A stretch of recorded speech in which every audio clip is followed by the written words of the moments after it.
Hello students,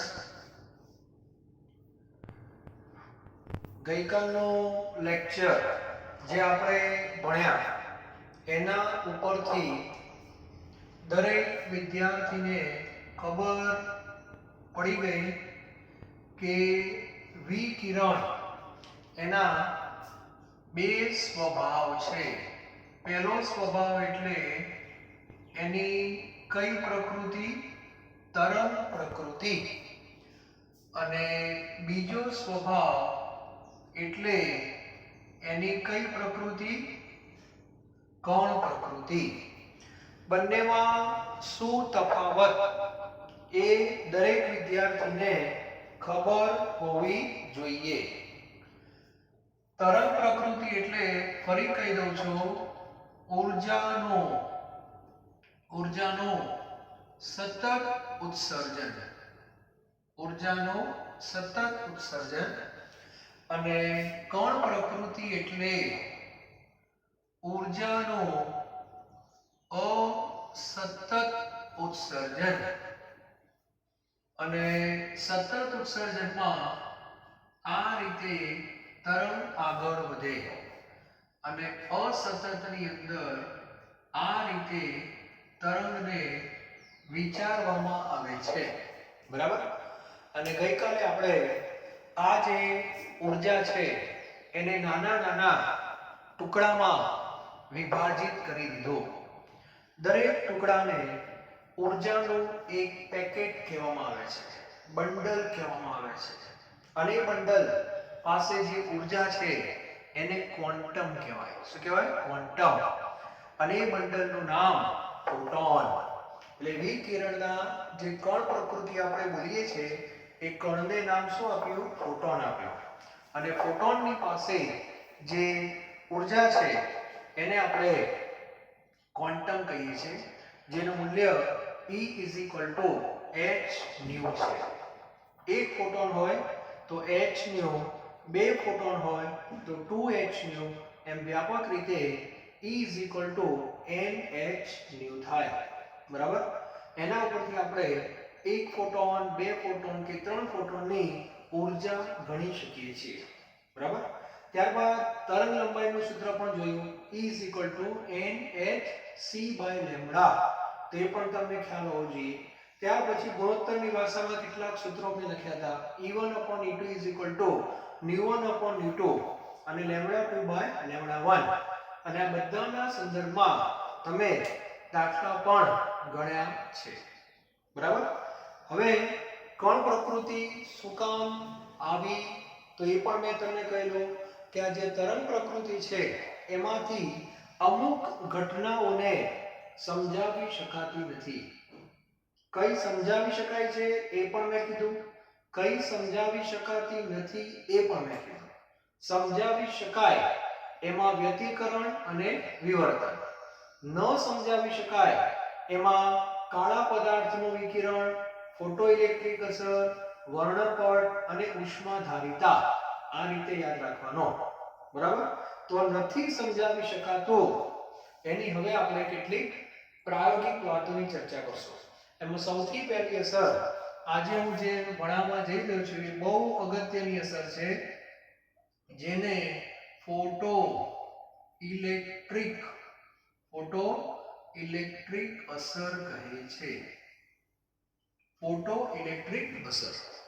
હવે આ બહુ અગત્યની અસર છે જે વિકિરણની તરંગ પ્રકૃતિથી સમજાવી શકાતી નથી. નંબર 1. બીજું, ગઈકાલે મેં તમને એ પણ કહેલું કે તરંગ પ્રકૃતિનું મહત્વ ક્યારે આવશે કે કઈ બાબતને તમે તરંગ પ્રકૃતિથી સમજાવી શકશો તેમાં એ તરંગનું ખાલી પ્રસરણ થતું હોય જે તે માધ્યમમાં.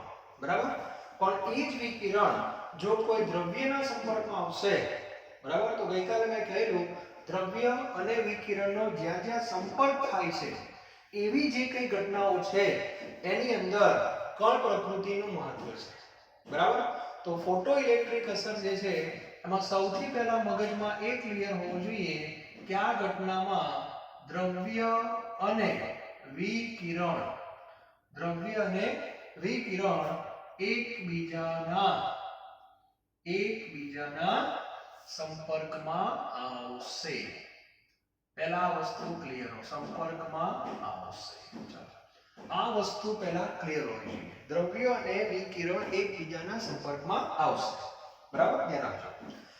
હવે આ જે આખી ઘટના છે એની અંદર સરળ ભાષામાં જો હું તમને કહું તો આની અંદર બીજું કંઈ નથી. ધારો કે આ કોઈ તમારે શું લેવાની, ધાતુ. બરાબર, ધાતુ એટલે બીજા અર્થમાં કહીએ તો એક પ્રકારનો દ્રવ્ય થઈ ગયો. ચાલો આ જે ધાતુ છે એના ઉપર વિકિરણ તમારે શું કરવાનું છે, આપાત કરવાનું છે.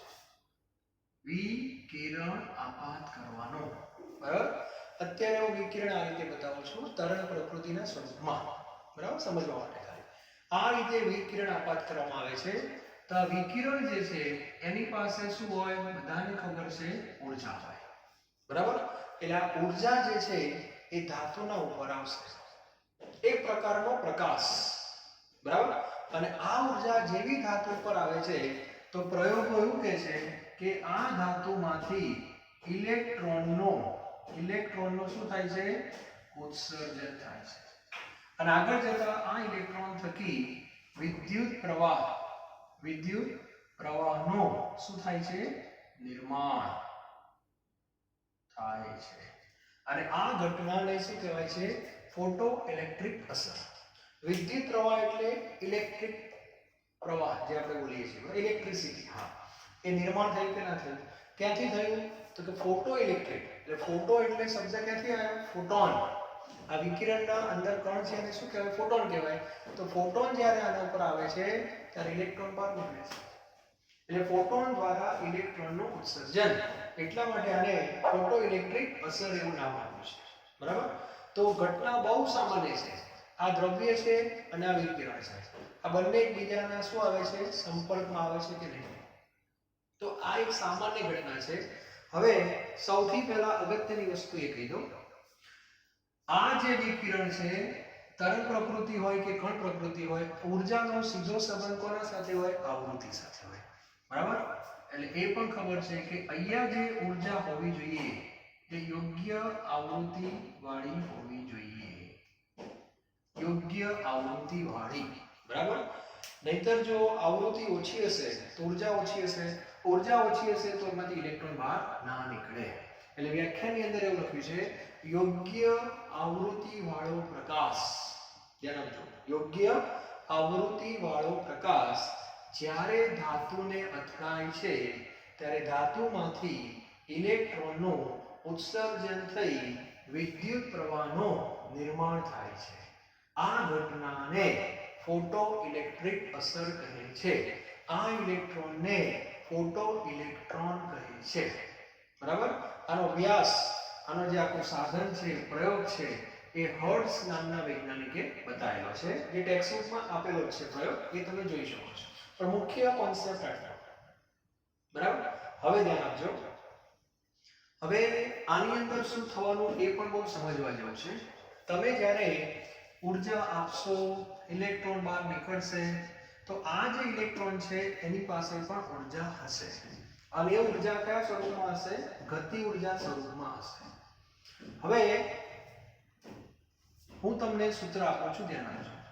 બરાબર, આ જે વિકિરણ છે એની ઊર્જા E છે. શું છે, E. અત્યારે હું તમને આની કઈ પ્રકૃતિ બતાવું છું, જે હકીકતમાં છે તે છે. આવું કરીએ તો કઈ પ્રકૃતિ થઈ ગઈ, કહો, કણ પ્રકૃતિ થઈ ગઈ. ધ્યાન આપજો. એટલે અહીંયા ઊર્જાના પેકેટ આવે છે. ધ્યાન આપજો, ઊર્જાના પેકેટ એટલે બંડલ આવે છે. બંદૂકમાંથી ગોળીઓ છૂટે છે 1 by 1, અને એ ગોળીઓ સીધી ધાતુના સંપર્કમાં આવે છે. બરાબર, એટલે એ જે ઊર્જા આવી એને આપણે E કહીશું. બરાબર, હવે જે ઊર્જા મળવાની એ ઊર્જા ફોટોન થકી કોને મળવાની, સીધી જ ઇલેક્ટ્રોનને મળવાની. એટલે એ ઇલેક્ટ્રોન પહેલા તો શું હોય, ઇલેક્ટ્રોન ધાતુની અંદર છે, એટલે એનો અર્થ એવો થાય કે એને પણ ધાતુના અમુક કણો, આ બધું ડિટેલમાં તમારે આવે, એને પકડી રાખતા હશે, એટલે બંધનમાં હશે ઇલેક્ટ્રોન. તો પહેલા તો એને બંધનમાંથી શું કરવો પડે, તોડવો પડે. બરાબર, એટલે તમે જે ઊર્જા આપશો એમાંથી અમુક ઊર્જા તો એ બંધનને તોડવા માટે વપરાશે, તો કેટલી વપરાશે એ કહી દઉં તમને, E0 એટલે E0 કહેવાય, બરાબર. અને પછી જે ઉર્જા વધી એ ઉર્જા લઈ ઇલેક્ટ્રોન દોડતો થઈ જાય, અને દોડતો થાય છે એટલે એ ઇલેક્ટ્રોનની કઈ ઉર્જા હશે? ગતિજ ઉર્જા હશે. કઈ ઉર્જા હશે? ગતિજ ઉર્જા. આવું કહેવા માંગે છે. દાખલા તરીકે એક સામાન્ય ઉદાહરણ તમને આપું છું, ધ્યાન આપજો. તમે એક વિદ્યાર્થી છો, બરાબર? વિદ્યાર્થી છો એટલે તમને વાંચવાનો શોખ હોય. હવે તમને ઈચ્છા થઈ કે ચલો મારે એક ટેક્સ્ટ બુક ખરીદવી છે, રેફરન્સ બુક કેમિસ્ટ્રી, બરાબર? ઘણી બધી રેફરન્સ બુક આવે છે, એમાં એક બુક તમારે પરચેસ કરવી છે, બરાબર? ધ્યાન આપજો. હવે એ બુકની કિંમત ધારો કે 600 રૂપિયા છે. કેટલા રૂપિયા છે? 600 રૂપિયા છે. એનો અર્થ એવો થયો કે 600 રૂપિયા એ બુક ખરીદવા માટેની લઘુત્તમ કિંમત કહેવાય કે ના કહેવાય? ટૂંકમાં દુકાનવાળાને તમારે 600 રૂપિયા આપવા પડે છે, બરાબર? હવે ધ્યાન આપજો. આ દુકાન છે, બરાબર? અને એ દુકાનની અંદર આ જે જગ્યા છે એમાં એ બુક અહીંયા પડેલી છે, બરાબર? એનો અર્થ કે એવું વિચારી આપણે થોડું સરખામણી કરું છું કે બુક છે એનું દુકાન સાથે એક અટેચમેન્ટ છે, બંધન છે. કેટલા રૂપિયાનો? 600 રૂપિયા. જ્યાં સુધી એ 600 રૂપિયાનું બંધન ન તૂટે ત્યાં સુધી એ બુક દુકાનમાંથી બહાર આવશે નહીં. જે રીતે ઇલેક્ટ્રોનનું બંધન હોય એ રીતે, બરાબર? હવે ધ્યાન આપજો. તમે પપ્પા પાસે ગયા કે પપ્પા મારે બુક લાવી છે. પપ્પા પહેલા તો ખુશ થઈ જશે, શું વાત છે. અત્યારના વિદ્યાર્થીઓ મોબાઈલની ડિમાન્ડ કરતા હોય અને અમુક વિદ્યાર્થીઓ બુકની ડિમાન્ડ કરે. વાલી ખુશ થઈ જાય, શું બેટા શું વાત કરે છે, બોલ. પપ્પા મારે બુક લાવી છે, કદાચ એની કિંમત 600 ની આસપાસ છે, બરાબર? તો તરત તમારા પપ્પા તમને પાકીટમાંથી પૈસા આપશે. હવે મને જરા જવાબ આપજો, તમારા પપ્પા તમને કટ ટુ કટ પૈસા આપશે કે વધારે આપશે? સામાન્ય રીતે વધારે, બરાબર? 1000 ની નોટ અત્યારે છે નહીં, પણ ધારી લઈએ કે તમારા પપ્પાએ 1000 રૂપિયાની નોટ તમને આપી દીધી. ધ્યાન આપજો. હવે તમે તો દુકાનમાં લઈને કેટલા રૂપિયા ગયા? 1000. ધ્યાન આપજો. હા, 1000 રૂપિયા લઈને તમે ગયા. એટલે અંદર આયા 1000 રૂપિયા જો ગઈ રહ્યા છે, જે રીતે ઉર્જા આવી, બરાબર? હવે 1000 રૂપિયા કઈ રીતે વપરાશે એ તમે ધ્યાનથી જુઓ. તો 1000 માંથી 600 રૂપિયા જે છે, 1000 માંથી 600 રૂપિયા તમારા વપરાઈ જવાના. સાચું કે ખોટું? કારણ આ 600 રૂપિયા એ વસ્તુ ખરીદવા માટેની લઘુત્તમ કિંમત છે. એટલે 600 રૂપિયાનું બંધન હતું, એ તમારે પહેલા એને તોડવું પડે, બરાબર? એટલે જેવા તમે દુકાનવાળાને 1000 રૂપિયા આપશો એટલે તરત એ બંધન શું થઈ જશે? તૂટી જશે. એટલે 600 રૂપિયા તો તમારા ત્યાં ગયા જ. દુકાનવાળો તમને બુક પણ આપશે અને કેટલા રૂપિયા? 400 રૂપિયા તમને પાછા આપશે. સાચું કે ખોટું? અને 400 રૂપિયા લઈ તમે શું કરવાના? દોડવાના.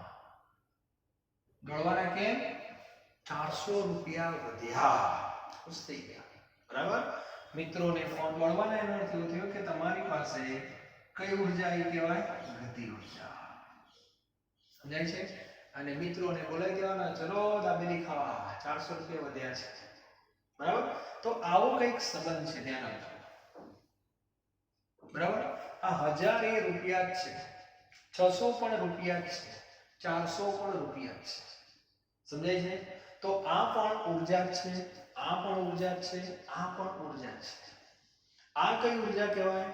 તો ધાતુના ઉપર આપેલી ઉર્જા.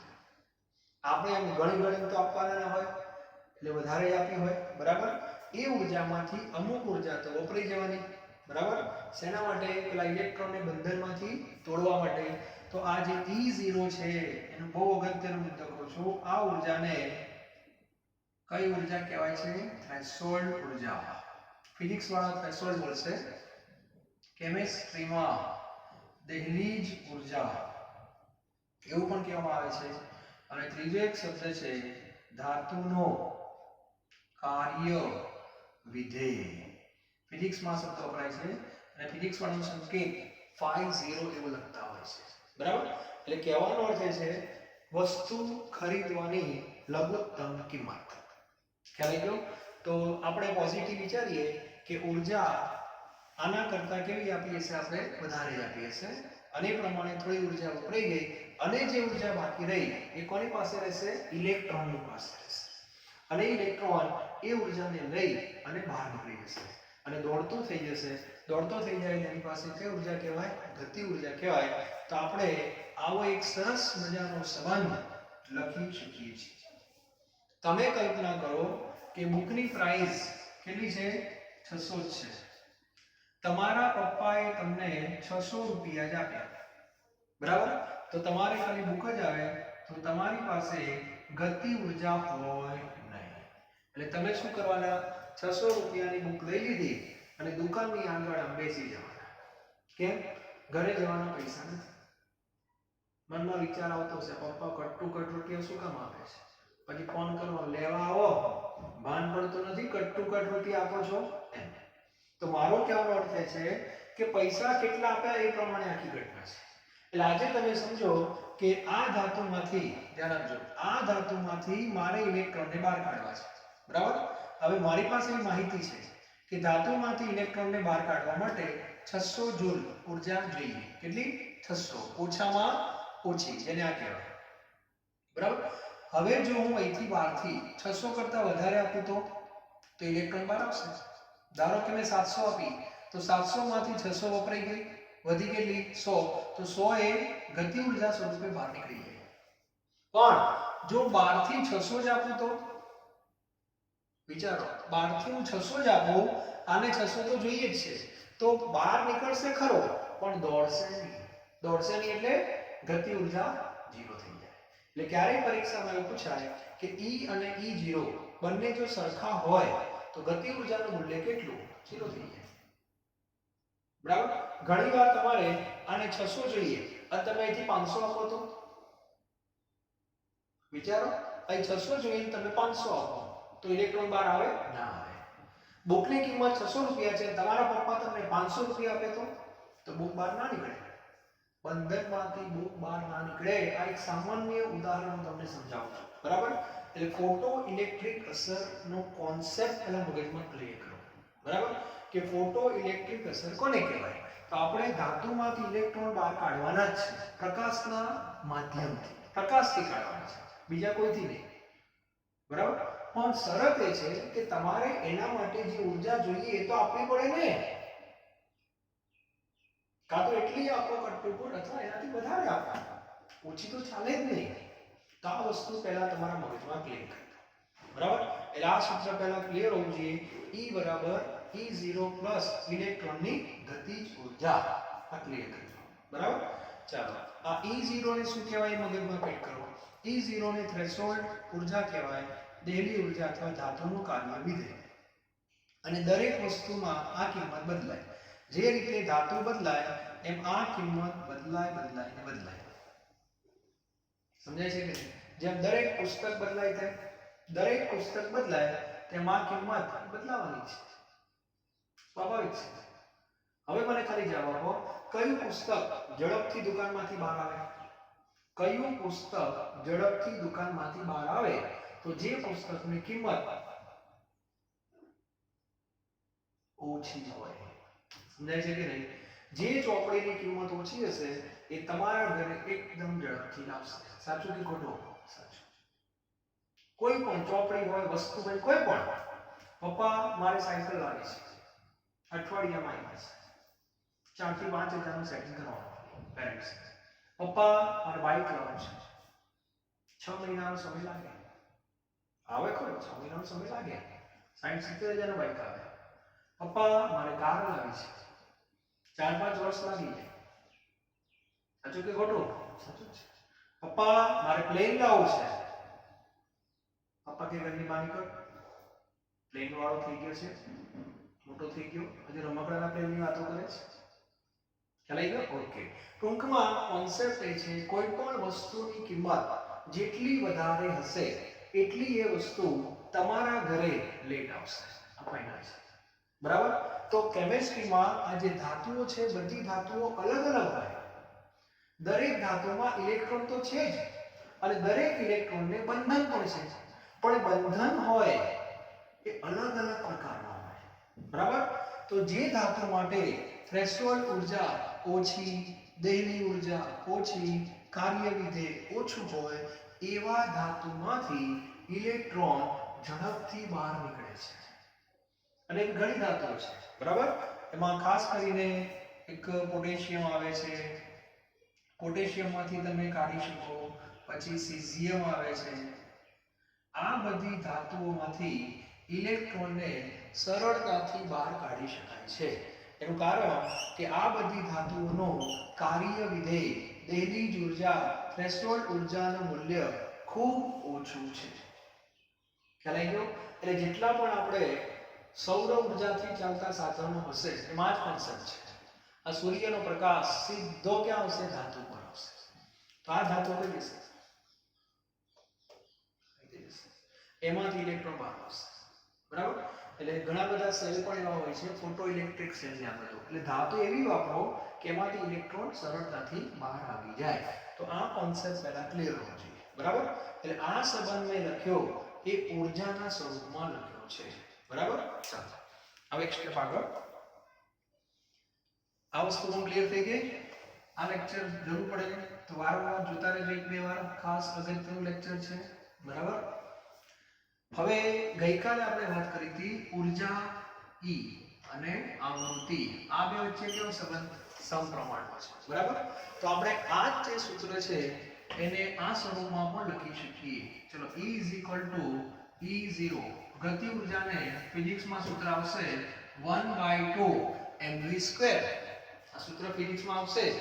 હવે જે ઊર્જા તમે આપી રહ્યા છો એનું મૂલ્ય શું હતું? યાદ કરો, hν. ધારો કે એક જ ફોટોન આવે છે, hν. હવે આ ઊર્જા જે વપરાશે આ રીતે જ વપરાશે, એ જ પણ આ રીતે હશે, hν0. આ ઊર્જા છે. બરાબર? અને આ બાજુ આવશે 1/2 mv². બરાબર? ઘણા કે સાહેબ આને આવૃત્તિ કહેવાય. આ h એ શું છે તો ખ્યાલ છે? પ્લાન્કનો અચળાંક. ν એટલે શું કહેવાય? આવૃત્તિ. કોની આવૃત્તિ? વિકિરણની આવૃત્તિ. જે વિકિરણ તમે આપો છો એની સાથે ઊર્જા પણ હોય, એની સાથે આવૃત્તિ પણ હોય, એની સાથે તરંગ લંબાઈ પણ હોય. એટલે આ સંબંધો તમે ઊર્જાના સ્વરૂપમાં લખી શકો, આવૃત્તિના સ્વરૂપમાં લખી શકો અને તરંગ લંબાઈના સ્વરૂપમાં પણ લખી શકો છો. બરાબર? તો આ પહેલું સૂત્ર મેં લખ્યું એ ઊર્જાના સ્વરૂપમાં કહેવાય. બરાબર? બીજું સૂત્ર મેં લખ્યું એ આવૃત્તિના સ્વરૂપમાં કહેવાય. અને હજુ એક સૂત્ર હું લખી શકું તરંગ લંબાઈના સ્વરૂપમાં. અને તરંગ લંબાઈ એટલે hc/λ is equal to hc/λ0 plus 1/2 mv². આ રીતે ત્રણ સ્વરૂપમાં સૂત્રો લખી શકાય. બરાબર? તો મગજને આ ફિક્સ કરી દેજો કે E0 જે છે એને શું કહેવાય? થ્રેશોલ્ડ ઊર્જા. ν0 તો ν0 ને શું કહેવાય? થ્રેશોલ્ડ આવૃત્તિ. અને λ0 ને શું કહેવાય? થ્રેશોલ્ડ તરંગ લંબાઈ. આ યાદ રાખજો. થ્રેશોલ્ડ ઊર્જા માટે શબ્દ આવો વપરાય છે, ન્યૂનતમ ઊર્જા. ચાલે ઊર્જા કેવી જોઈએ? ઓછી જોઈએ. બરાબર? ઓછામાં ઓછી ઊર્જા એટલે ન્યૂનતમ. એમ ઊર્જા અને આવૃત્તિ વચ્ચે કેવો સંબંધ? સમપ્રમાણમાં. જો તો અહીંયા પણ ન્યૂનતમ આવૃત્તિ એવો શબ્દ વપરાય. ન્યૂનતમ આવૃત્તિ. બરાબર? અને આવૃત્તિ અને તરંગ લંબાઈ વચ્ચે કેવો સંબંધ હોય? વ્યસ્ત પ્રમાણનો હોય. તો આ વસ્તુ બહુ સમજવાની છે. ઘણા વિદ્યાર્થી ઓછામાં ઓછી ઊર્જા, લઘુત્તમ ઊર્જા, લઘુત્તમ આવૃત્તિ, લઘુત્તમ તરંગ લંબાઈ આવું બોલે છે. તરંગ લંબાઈ લઘુત્તમ ના બોલાય, તરંગ લંબાઈ મહત્તમ કહેવાય. સમજાય છે? એટલે આ વસ્તુ બહુ સમજવા જેવી છે, કારણ કે આ બે વચ્ચે વ્યસ્ત પ્રમાણનો સંબંધ હોય. ટૂંકમાં થ્રેશોલ્ડ તરંગ લંબાઈ છે એ મહત્તમ બોલાય અને થ્રેશોલ્ડ આવૃત્તિ છે ન્યૂનતમ બોલાય. થ્રેશોલ્ડ ઊર્જા પણ શું બોલાય? ન્યૂનતમ બોલાય. તો આવા ત્રણ સૂત્રો આપણે લખી શકીએ છીએ. બરાબર? અને આ બધું જે આપણે સમજાવીએ છીએ ત્યારે એ કઈ પ્રકૃતિથી સમજાવીએ છીએ? કણ પ્રકૃતિથી સમજાવીએ છીએ. કણ પ્રકૃતિનો કોન્સેપ્ટ બહુ સરળ છે. એવું કહેવા માંગે છે કે ધારો કે અહીંયા જે ફોટોન આવે છે, બરાબર, ફોટોન એટલે ઊર્જાનું પેકેટ, બરાબર, એ ઊર્જાનું પેકેટ સીધું કોને અથડાય? ઇલેક્ટ્રોનને. એટલે એ ઊર્જા સીધી ઇલેક્ટ્રોનમાં શું થઈ જાય? ટ્રાન્સફર થઈ જાય. ઇલેક્ટ્રોનમાં ટ્રાન્સફર થઈ જાય એટલે તરત એમાંથી ઇલેક્ટ્રોન બહાર નીકળી જાય. થોડીક વપરાય શેના માટે? તો બંધન તોડવા માટે, અને તરત જ એ બહાર નીકળી જાય. તો આ વસ્તુને તમે કણ પ્રકૃતિથી સરળ ભાષામાં સમજાવી શકો છો. હવે ઘણા વિચારે કે તરંગ પ્રકૃતિથી કેમ ન સમજાવી શકાય? તો એ વિશે થોડુંક મગજને હવે કસરત આપવાની છે, બરાબર. સૌથી પહેલા અમુક શબ્દોથી હું તમને પરિચિત કરાવી દઉં, બરાબર. તમારી પાસે આટલા શબ્દો તો છે જ: ઊર્જા, પછી આવૃત્તિ અને તરંગ લંબાઈ. આ ત્રણ શબ્દોથી તમે પરિચિત છો, બરાબર. ધ્યાન આપજો. હવે જે શબ્દ આવે છે એ તમારા માટે એક નવો શબ્દ છે, અને એ છે વિકિરણની તીવ્રતા. તીવ્રતા, તેજસ્વીતા, બ્રાઇટનેસ આપણે જે બોલીએ છીએ. મોબાઈલમાં કેમ બ્રાઇટનેસ પ્લસ માઇનસ તમે કરો છો તે, હા, એને તીવ્રતા કહેવાય, બરાબર. હવે આ જે તીવ્રતા છે એનો સીધો સંબંધ કોની તીવ્રતા? વિકિરણની. વિકિરણની તીવ્રતા એનો સીધો સંબંધ કોની સાથે હોય? ફોટોનની સંખ્યા સાથે. સમજો, ફોટોનની સંખ્યા સાથે. ફોટોનની સંખ્યા જેટલી વધારે એટલું કહી શકાય કે તીવ્રતા વધારે છે, બરાબર. આ મગજમાં રાખજો. એટલે તમે મોબાઈલની અંદર જ્યારે બ્રાઇટનેસ વધારો છો એનો સીધો અર્થ એવો થાય છે કે જે અંદર સેલ ને બધું હશે એમાંથી ફોટોન વધારે બહાર આવે છે. જેટલી બ્રાઇટનેસ ઘટાડશો એટલા ફોટોન ઓછા બહાર આવશે, બરાબર. પણ આ બધા સંબંધો હારી દે છે. તીવ્રતા, આ બધા પદ મગજમાં હોવા જોઈએ. આવૃત્તિ એટલે બીજું કઈ નહીં, આવૃત્તિ એટલે આ રીતે નાની તરંગ લંબાઈ એની ઓછી હોય, બરાબર.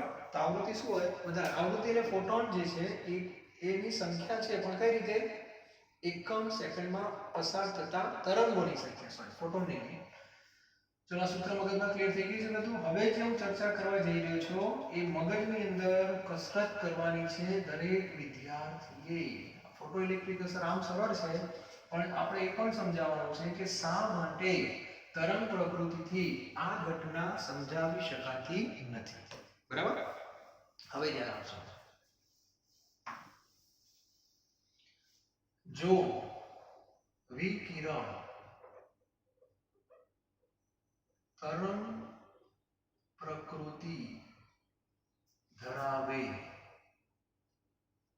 તો, બરાબર. હવે આપણે થોડાક સમય માટે વિચારીએ કે ધાતુ પર જે પ્રકાશ આવ્યો, વિકિરણ, બરાબર, એ સતત થાય એટલે વચ્ચે કોઈ ગેપ નથી. એટલે ફોટોનને બધું ભૂલી જાવ, બરાબર. ફોટોનને બધું અત્યારે ભૂલી જાવ તમે. એ સળંગ પ્રકાશ આવે છે, બરાબર. હવે તો શું થાય? તો જેમ તીવ્રતા વધે, જેમ તીવ્રતા વધે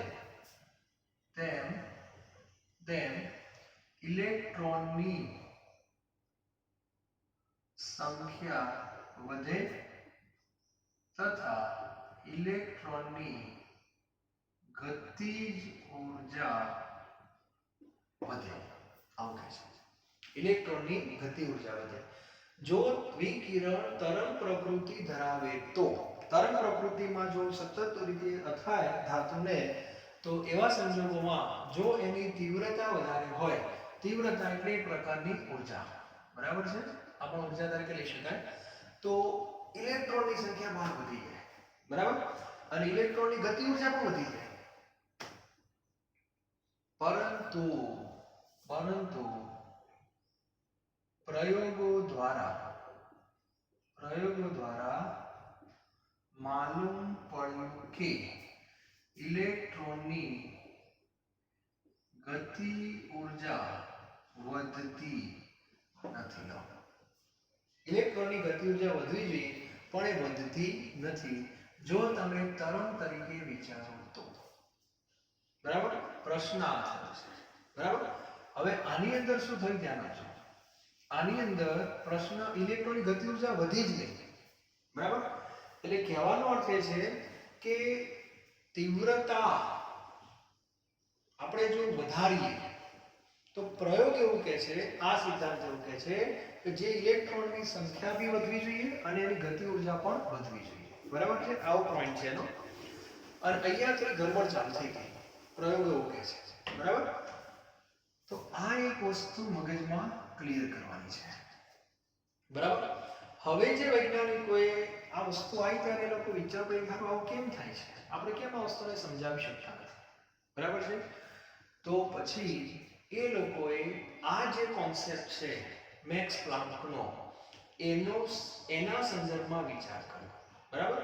હવે એના સંદર્ભની અંદર હું થોડુંક તમને ટેક્સ્ટબુકમાં ડાયાગ્રામ ને એવું કંઈ આપ્યું નથી પણ સમજાવવા પ્રયત્ન કરું છું. ધારો કે ટૂંકમાં આપણે એક સંબંધ મેળવવા જઈ રહ્યા છીએ તીવ્રતા અને ગતિ ઉર્જા. બરાબર? ધ્યાન આપજો. હું બે પ્રયોગ કરું છું અત્યારે હાલ. આ ધાતુ છે, આ પણ ધાતુ છે. બરાબર? આ ધાતુમાંથી વિકિરણ બહાર આવે છે. ધ્યાન આપજો. હવે વિકિરણ જે બહાર આવે છે એમાં હું લઉં છું કણ પ્રકૃતિ. બરાબર? ધ્યાન આપજો. કણ પ્રકૃતિ એટલે આ રીતે બતાવીશ. 1 2 3 4 અને 5. બરાબર? ધ્યાન આપજો. અહીંયાથી મેં કેટલા ફોટોન પસાર કર્યા? 5. અહીંયા પણ મેં કેટલા ફોટોન પસાર કર્યા? 5. એટલે કહેવાનો અર્થ એ છે કે ફોટોનની સંખ્યા મેં કેવી લીધી? સરખી લીધી. બરાબર? ફોટોનની સંખ્યા મેં કેવી લીધી? સરખી લીધી છે. બરાબર? હવે 5 ફોટોન પસાર કર્યા તો ઇલેક્ટ્રોન 1 2 3 4 અને 5 નીકળ્યા. બરાબર?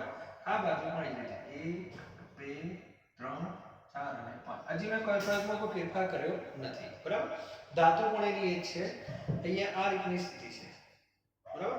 હવે સમજવાનું એ છે, આપણે આલેખ દોરશું.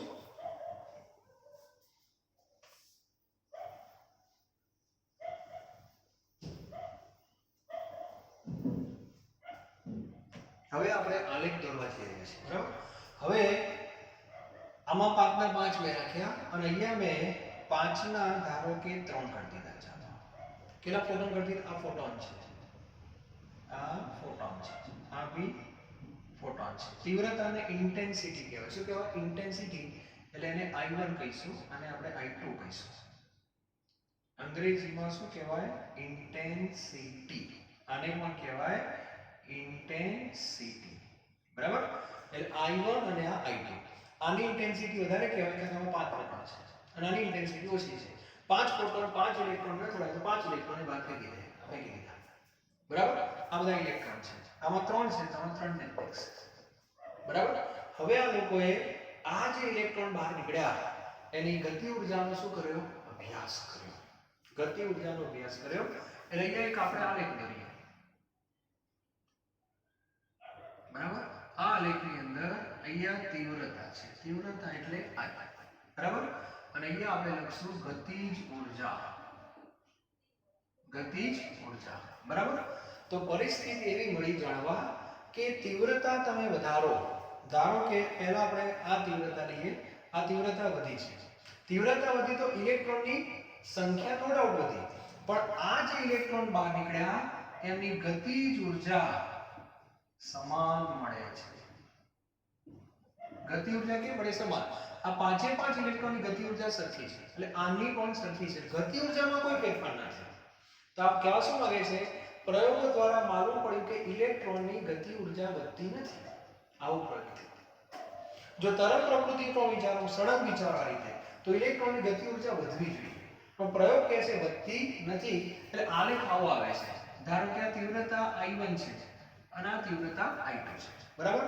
I1 જ્યારે હોય ત્યારે ગતિ ઉર્જા અને I2 ની ગતિ ઉર્જા આ y અક્ષ ઉપર છે. આ બિંદુ ટૂંકમાં આવો આલેખ મળે છે. ટૂંકમાં તમે તીવ્રતા વધારો કે ઘટાડો, તીવ્રતા વધારો કે ઘટાડો, ગતિ ઉર્જાને કોઈ અસર થતી નથી. એટલે આમાં થયું શું? કણ પ્રકૃતિ દ્વારા એવું સાબિત થઈ ગયું કે તીવ્રતા વધશે ને, તીવ્રતા વધે તો ફોટોનની સંખ્યા વધે. ફોટોનની સંખ્યા વધે તો ઇલેક્ટ્રોનની સંખ્યા તો વધવાની જ છે, પણ એ બધા ઇલેક્ટ્રોનની ગતિ ઉર્જામાં કોઈ ફેરફાર થતો નથી. આવું પ્રયોગો સાબિત થયું. અને આ તો જ શક્ય બને જો કણ પ્રકૃતિ હોય તો. તરંગ હોય તો એવું કહે છે કે સતત ઉત્સર્જન થાય, એમાં ઇલેક્ટ્રોનની સંખ્યા બી વધે અને ગતિ ઉર્જા બી વધે. પણ પ્રયોગ આ કે છે એટલે સાબિત થઈ ગયું કે કણ પ્રકૃતિ દ્વારા જ આ વસ્તુ સમજાવી શકાય છે. એટલે એક પ્રયોગ આવો કરવામાં આવ્યો, બરાબર. બીજો પ્રયોગ આ રીતે કર્યો. I1 બધા લીધા છે આપણે, એટલે કામ કરીએ, અહીંયા હું I1 લઉં છું, અહીંયા I2 લઉં છું, બરાબર. આમ છે, I1 ની વધારે છે, I2 ની ઓછી છે, એટલે આપણે અહીંથી આમ ગેમમાં સમજવાનું, બરાબર. તીવ્રતા ગમે તેટલી વધારો, ગતિ ઉર્જા એની એ જ રહે છે, બરાબર. ત્યારબાદ બીજો એક આવે તો ઘણા કે સાહેબ આ ગતિ ઉર્જા શેના ઉપર આધારિત છે, બરાબર. તો ગતિ ઉર્જા શેના ઉપર આધારિત છે ધ્યાન આપજો. અત્યારે મેં આ પ્રયોગમાં આવૃત્તિ કેવી રાખી છે, અચળ રાખી છે, ધ્યાન આપજો. આવૃત્તિ અચળ એટલે શું?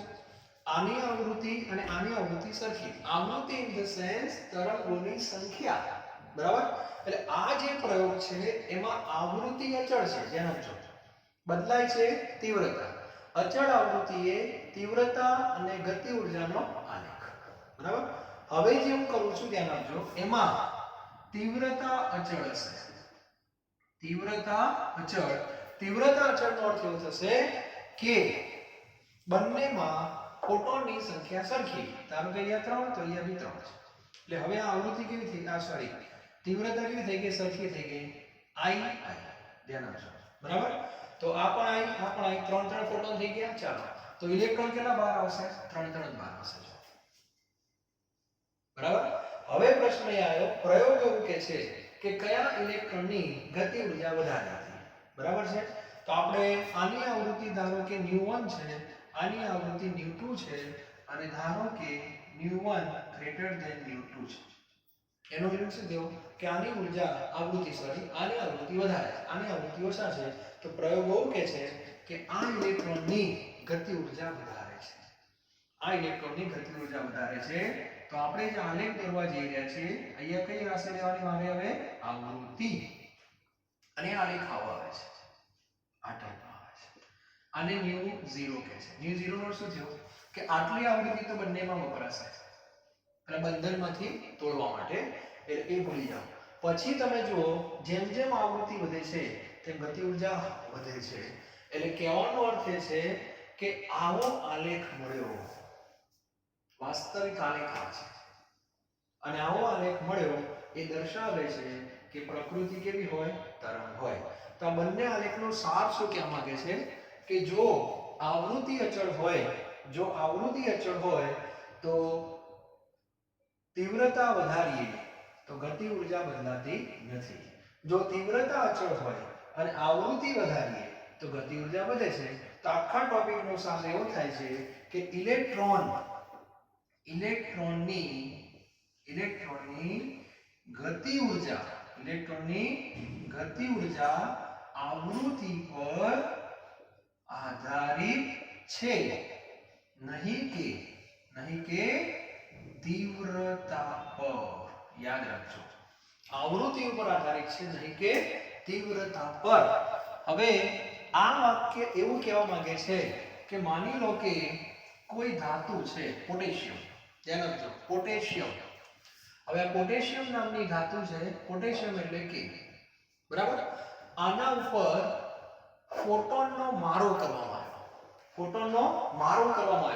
ફોટોનનો મારો એટલે પહેલા એક ફોટોન, પછી બીજો ફોટોન, ત્રીજો, ચોથો, પાંચમો, છઠ્ઠો, બસ ફોટોન નાક કરે. એનો અર્થ એવો થયો કે શું વધારી? તીવ્રતા વધારી. પણ આવૃત્તિ કેટલી રાખી? તો કે 4 × 10⁻14 ધારો કે, બરાબર. તો આમાંથી ઇલેક્ટ્રોનનું ઉત્સર્જન છે જ નહીં, ઇલેક્ટ્રોન બહાર આવે જ નહીં. ઓકે, તમે ફોટોન નાખ્યા, ફોટોનની સંખ્યા વધારી, આવૃત્તિ આટલી જ રાખી. ઇલેક્ટ્રોન કેમ બહાર નાખે ખબર છે? ઇલેક્ટ્રોનને બહાર કાઢવા માટે આટલી આવૃત્તિ જોઈએ, 5 × 10⁻14 આટલી જોઈએ છે, થ્રેશોલ્ડ. તમે શું કરો છો? આવૃત્તિ નથી વધારતા, તમે ખાલી સંખ્યા વધારો છો ફોટોનની. તો એ રીતે ઇલેક્ટ્રોન બહાર ના આવે. અને આની આ જ ધાતુ છે, પોટેશિયમ જ છે, બરાબર. એની થ્રેશોલ્ડ કેટલી છે? 5 × 10^14 છે, બરાબર. આમાં તમે આવૃત્તિ આપી 5.1 × 10^14 અને ફોટોન ઓછા આપ્યા. ફોટોન ઓછા એટલે તીવ્રતા ઓછી કરી દીધી, બરાબર. અને તીવ્રતા ઓછી કરી દેશો એટલે ફોટોન ઘટી ગયા, પણ ફોટોન ભલે ઓછા આપ્યા પણ આવૃત્તિ વાળા ફોટોન આપ્યા. આવૃત્તિ વાળા એટલે ઊર્જા વાળા ફોટોન આપ્યા, એના કારણે ઇલેક્ટ્રોન બહાર પડી ગયા. આ ઇલેક્ટ્રોન બહાર આવી દેજો. એટલે તમે, મારો કહેવાનો મતલબ એ છે કે તમે ધારો કે આ ધાતુ છે એમાંથી ઇલેક્ટ્રોન બહાર કાઢવા છે, તો તમે આના ઉપર ઓછી આવૃત્તિ વાળો પ્રકાશ 1 દિવસ 2 દિવસ 3 દિવસ 4 દિવસ આપ કરો ને, ઓછી આવૃત્તિ વાળો પ્રકાશ સતત આપ કરો. સતત આપો છો એટલે ફોટોન વધારો છો, ફોટોનની સંખ્યા વધારો છો, એની તાકાત નથી વધારતા, તો ઇલેક્ટ્રોન બહાર ના આવે. પણ તમે ઓછા ફોટોન નાખો પણ તાકાત વાળા ફોટોન નાખો તો ઇલેક્ટ્રોન બહાર આવશે, બરાબર. તો આ કોન્સેપ્ટ જે છે બહુ અગત્યનો છે. હજુ તમે એકવાર વાંચજો ટોપિકની અંદર. આ બધા આલેખ ને બધું ટેક્સ્ટ બુકમાં આપેલું નથી, બરાબર, પણ ટેક્સ્ટ બુકની અંદર થોડી ઘણી માહિતી છે, વ્યવસ્થિત વાંચજો. આવૃત્તિ, ઊર્જા, તમારું મગજ થોડું કસરત થશે, નો ડાઉટ.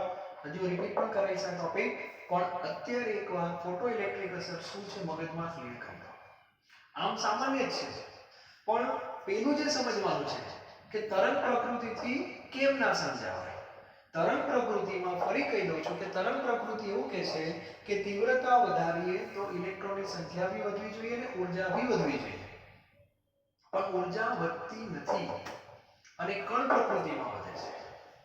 અને કણ પ્રકૃતિમાં ઊર્જા ક્યારે વધે? પછી જો આવૃત્તિમાં ફેરફાર થાય તો. તીવ્રતા એમ રાખશો તો કોઈ અસર થવાની નથી. ફરીથી એકવાર તમે વાંચજો. હજુ આ ટોપિકની આપણે ચર્ચા કરશું અને આનો એક એક્ઝામ્પલ હું તમને આપીશ આવતીકાલે, બરાબર. તો કઈ વાંધો નહીં, ટેક્સ્ટ બુકની અંદર ફોટો ઇલેક્ટ્રિક અસર તમને કહી દઉં કઈ જગ્યાએ છે. આમ તો બધાને ખ્યાલ જ છે, પણ વ્યવસ્થિત તમે આખું વાંચી લેજો, તમને બહુ મજા આવશે. પેજ નંબર 37 છે, બરાબર. પેજ નંબર 37 એના ઉપર આખી ચર્ચા છે. વ્યવસ્થિત તમે વાંચજો. એક દોઢ પેજ છે, વધારે નથી. કોઈ આલેખ નથી, કશું જ નથી, બરાબર. છતાં એની લાઈન ટુ લાઈન તમે જાતે પહેલા વાંચજો અને એના પછીનું જે લેક્ચર છે એમાં ફરીથી હું તમને સમજાવીશ પાછું. ઓકે, તો આ એક બહુ સારી વસ્તુ છે. એક મિનિટ, તમને જરા હું એક ઉદાહરણ આમાં આપી દઉં, એ કોન્સેપ્ટ વધારે ક્લિયર થઈ જાય. આજે નબળો પ્રકાશ ને બધું જે છે એનું એક સરસ ઉદાહરણ તમને આપેલું છે, એટલે કદાચ તમને ખ્યાલ આવી જવો જોઈએ, બરાબર. આમાં એવું કીધું છે, જો કઈ ધાતુ? પોટેશિયમ. આ પોટેશિયમ ધાતુ છે. પોટેશિયમ એટલે આપણો કે અહીંયા પણ પોટેશિયમ જ છે, બરાબર. બંનેમાંથી ઇલેક્ટ્રોન નીકળી શકે છે. હવે આ લોકોએ શું કરી ધ્યાન આપજો, આના ઉપર કયો રંગ આપ્યો? લાલ રંગ. લાલ રંગનો પ્રકાશ, ધ્યાન આપજો. અને એની આવૃત્તિ છે, લાલ રંગના પ્રકાશની આવૃત્તિ 4.3 થી 4.6 ગુણ્યા 10^14, બરાબર. અને કોઈ પણ તેજસ્વિતા પોટેશિયમ ધાતુના ટુકડા પર કલાકો સુધી ઝળકશે. એટલે આ લાલ રંગનો પ્રકાશ આખો દિવસ આવે, પણ આવૃત્તિ આની આ જાય, બરાબર. તો પ્રયોગ એવું કહે છે કે આમાંથી ઇલેક્ટ્રોન બહાર આવ્યા જ નહીં. અને બીજા દિવસે એવું કહે છે કે આ જ ટુકડા ઉપર પીળો પ્રકાશ, ટુકડો ધાતુ એની જ પીળો પ્રકાશ, બરાબર. એની આવૃત્તિ આપી 5.1 થી 5.2 ગુણ્યા 10^14 આટલો પ્રકાશ આપ્યો. કયો? પીળો. અને આ પીળો પ્રકાશ જ્યારે આટલો આપ્યો ત્યારે એમાંથી ઇલેક્ટ્રોન બહાર આવી ગયા. સમજો કે આ 1 કલાક જ આપ્યો અને આ 2 દિવસ.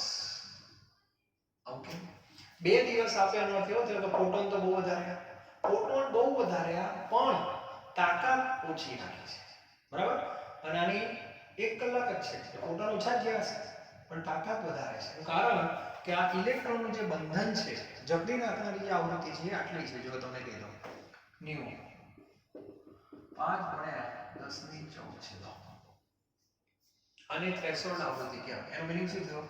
આટલી આવૃત્તિ વાળો પ્રકાશ તમારે આપાત કરવો પડે. તમે લાલ રંગનો પ્રકાશ આપાત કર્યો, જોડાવ કર્યો, કલાકો સુધી, દિવસો સુધી આપાત કર્યો, પણ ઇલેક્ટ્રોન બહાર ના આવ્યા, તે ના જાય. કારણ આવૃત્તિ ઓછી છે. જોઈએ એના કરતા ઓછી છે. અને આ જુઓ, જોઈએ એના કરતા વધારે છે. ખાલી કલાક આપણે પૂરો થઈ ગયો. તો આ વસ્તુ ક્યાં આવે છે? તો ઇલેક્ટ્રોનને બહાર કાઢવા હોય તો આવૃત્તિની જરૂર છે. યોગ્ય આવૃત્તિની, યોગ્ય તીવ્રતાની નહીં. Can I go? Thank you very, very much.